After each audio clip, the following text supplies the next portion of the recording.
All right, hello to all of the fellow movie fans out there. Today we are talking about the movie Lucky Number Slevin. I'm going to give you a few of my thoughts going into the movie, any potential biases I had whenever I watched it. I'm going to give a very high level, very brief overview of the plot for those that might watch it like in the future. If you're kind of borderline, I'll give you a little take on it. And then I'll get into actually giving a little critique of it, a few things I liked and didn't like. And finally, I'm going to give you my personal opinion on this movie and whether I think it's actually a top 1,000 best of all time movie. It's currently sitting in the IMDb top 1,000 best of all time movies. It was made in 2006. It's currently rated a very solid 7.7 out of 10 on IMDb. And that puts it at 801 on the top 1,000 list. So the 801st best movie of all time, according to IMDb. Before I went into the movie and watched the movie, I watched it some time ago. It's been a couple weeks, but it's pretty fresh in my mind still. I had a lot of thoughts about it, actually. Whew, this movie. Okay. Before I went into it, really didn't have many thoughts at all. Pretty much nothing at all for thoughts. I didn't know anything about the movie. The name sounded familiar, with a name like that. I think if you've heard it a couple times, you're probably going to kind of remember and recognize that name. It's kind of an interesting name. And I think I read the tiny little itty bitty IMDb blurb on it, and I was pretty optimistic about it. Honestly, from what I remember thinking, okay, crime movie. Again, kind of in the mood for that recently for myself, and looks interesting. Ended up having like pretty star-studded cast in it all around, and yeah, I think I was just generally pretty optimistic and was hopeful for like a pretty good movie.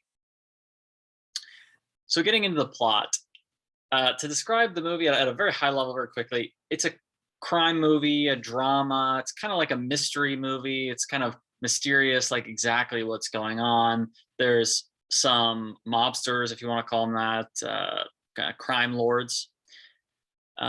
It starts with, in my opinion, a couple of very interesting opening scenes that get you lured in, I would say, pretty quickly. And then you start following this main character around who's having like a very bad day and series of days. Then he ends up getting mistaken for somebody that he's not. He gets mixed up in this feud between these two like feuding crime lords that happen to live in these two towers that are right next to each other. And he gets asked to kind of get involved with these guys, sort of do their bidding because of this identity mix up that took place. And a lot of other mildly interesting things happen from there. And all the while, you're trying to kind of piece together like what exactly is going on in this movie. Obviously, there's things that are these mysterious things, like what happened to the guy that he's had the mistaken identity for, and just what's going on with like this whole thing. And there's something kind of up going on throughout the movie. All right, so I'm going to go ahead and get into my actual thoughts on it. So, spoiler warning, here comes some definite spoilers here. So, I'm going to get started right out the gate with some strong negatives. And I want to start right at the ending of the movie. Like I just mentioned, you're trying to kind of figure out and piece together what exactly is going on in this movie. Let's start at the ending. Like, what in the heck kind of ending was that? Honestly, what in the heck was that ending? Who ends a movie, especially like a top 1,000 of all time movie, who ends the movie with like a 30-minute, what felt like a 30-minute monologue, just explaining all the events of the film? To me, it's almost feels like that's like taboo for writing of scripts and writing movies. It's kind of like when you start a movie, most of the time, I feel like it's considered not great to start a movie where you start it and there's like a narrator who says, okay, everyone watching this movie, here's the main character, here's his name, here's his backstory. Here's a other character, and this is their name, and this is their backstory. And here's like a third character. I want to tell you what their name is, what their backstory is, setting you up for this film. And now, okay, now the film can go ahead and take place. And now it gets started, and then the actual film happens. I feel like everyone would say that that's like horrible writing, and most people like it when you kind of get thrown into the mix, I feel like. And I feel like that's considered to be like better writing when the first scene really draws you in. And in this movie, for me, it was perfect. I was super drawn into the beginning of the movie. But then the ending, it's like, okay, everybody, to me, it felt like, and of course, this starts at the very end of the movie where the two crime lords are tied up. And then the main character, he reveals that he's actually this totally other person from the distant past. And then it's like he just explains everything. Okay, it's like, okay, I'm going to go ahead and give you a recap of like all the events of the movie and what actually happened. To me, it just feels so bad. It feels so bad. Terrible way that they did the ending, in my opinion, doing this long, drawn out explanation of all the scenes. For me, there should have been a way more tasteful way of letting you figure out all of the things that had happened and all of the mystery, revealing all the mystery. To me, there's a better way than just explaining it all in one big long chunk at the very end of the movie. With that said, I want to say I actually kind of liked the ending. I hated like the format of it. I hated how it was just this big exposition of, okay, we're going to retell all the events of the story and I'm going to explain everything now from start to finish. With that said, I actually did kind of like the ending. I thought it was sufficiently interesting, kind of a cool twist. And I liked how all the pieces tied together, which of course I was wondering. That's like the whole point of the movie is you're wondering how all these pieces are tied together. You're wondering like, who was the guy that got shot at the very beginning?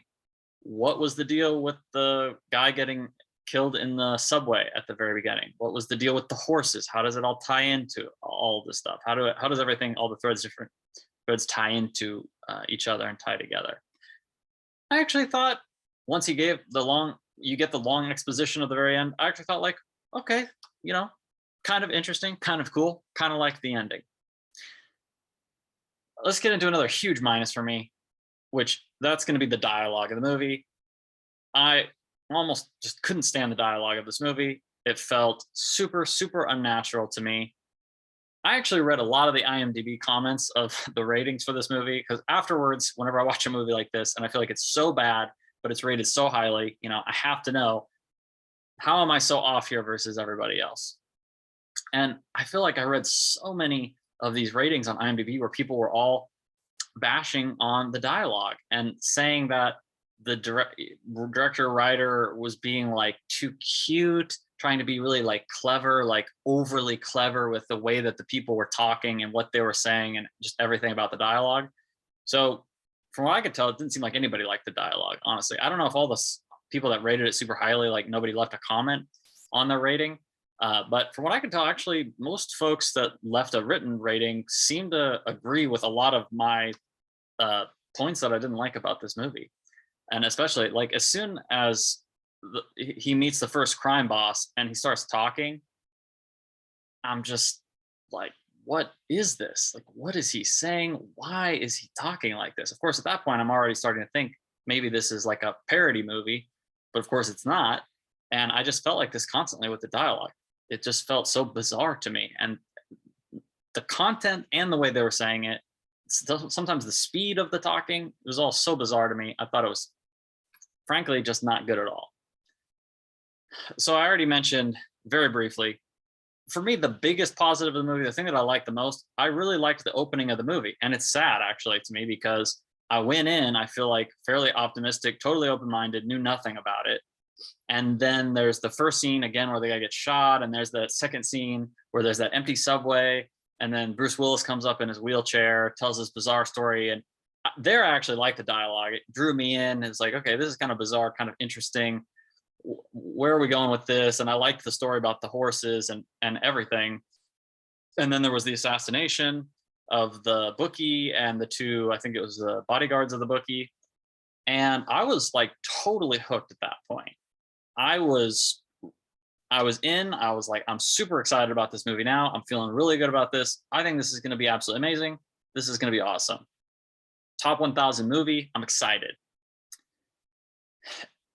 And sadly, that's where it ended for me. From that point on, I don't know if I ever really liked almost anything else in the movie after the intro was done. Because after those scenes that kind of grab you and get you into it at the start, after those all play out, then from that point on, it's just a linear movie. It feels like from that point, you meet the main character, and then the main character gets mugged, and then ends up in the apartment, and then meets the girl, and everything just happens as a series of events for the most part after that. And I felt like it was super boring.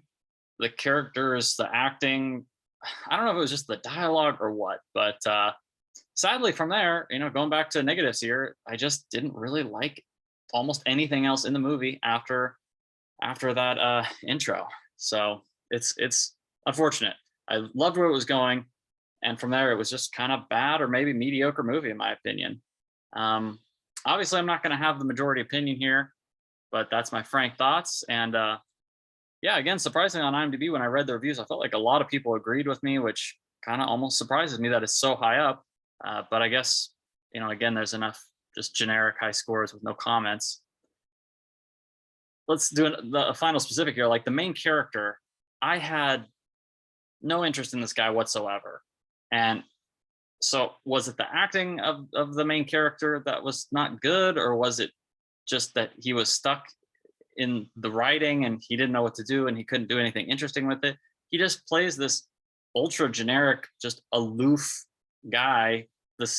He has the condition where he can't worry about anything. He's completely carefree, apparently, which is another thing that I thought was completely stupid. The thing about how he has this condition, he can't worry about stuff. What is this movie? What is this movie? I will say, I actually mildly enjoyed the love story between him and I think it was Lucy Liu who played the female character. I was okay with the love story, kind of liked it, liked her character well enough, and the thing they had going on between them was interesting. But that just brings me back again to just the unnatural feel of this movie, like from end to end. The way Lucy Liu acted, like when she walked in the first time, whenever he gets to the apartment and she walks in and starts her first big scene, I was honestly wondering at that point, they had done the full intro, which was super gripping. I was honestly wondering if this was some kind of a parody movie. Just because the way that she talked, like the speed and how she was talking and how she was saying it, what she was saying, everything about it, I'm like, this doesn't feel like a real person or a real dialogue. This feels more like kind of like one of those joke movies where they take some kind of a type of movie, and they spoof it. They make it real cliche and real stereotypical of that type of movie, and they kind of have fun with it, and it's just a joke basically. And when she entered in and started talking, and the way that he was acting, again, all aloof and everything, I'm just like, okay, is this actually like a real genuine crime drama movie, or is it a spoof? It's some kind of parody. And like when he gets abducted at the very beginning by those two guys, the two guys that come in and take him away, it was the same. The dialogue was so ridiculous, and the scene was completely absurd.